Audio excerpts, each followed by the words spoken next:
The job of a backend developer is tough. We have to code it, test it, and sometimes even deploy it. And all this work mostly goes underappreciated. And if your web application stops working, you as the backend developer will be blamed. In this video, I'll share 3 tips with you that will help you avoid this blame and become a better backend developer. Let's say an application stopped working.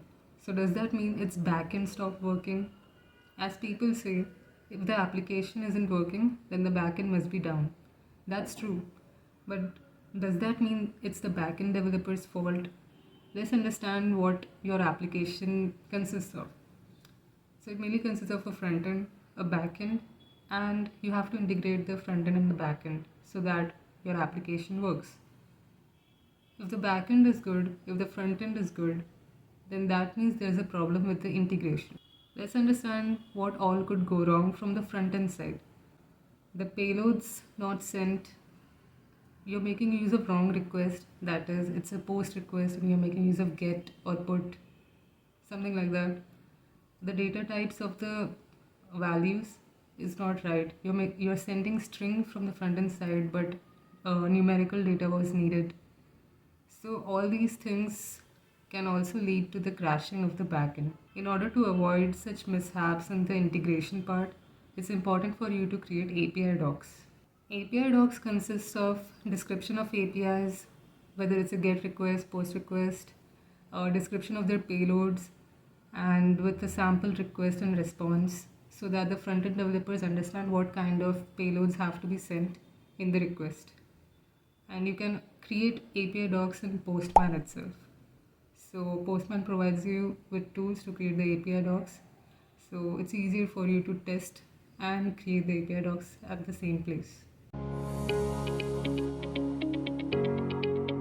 Sometimes the meetings can go up to 12 or 1 a.m. In that case, it can get a little difficult for you to remember each and every important detail discussed about the project in the meeting. In such a case, maintaining a list of all the meetings along with their outcomes would be beneficial for you.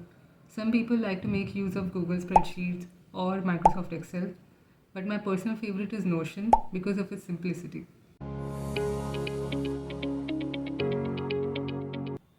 Maintaining a list of all the pending tasks would make it easier for you to work on them later. It would also remind you of the tasks that have yet to be worked on and can also help you escape a few scoldings from your seniors in case you forget to complete one. For this one, again, I make use of Notion. Simply go to task list and you can create your tasks right there and then. You can even add new categories the way I added scrapped here.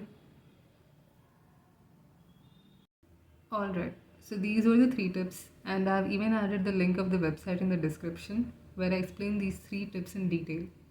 So that's all in this video. Thanks for watching, and I'll see you in the next one.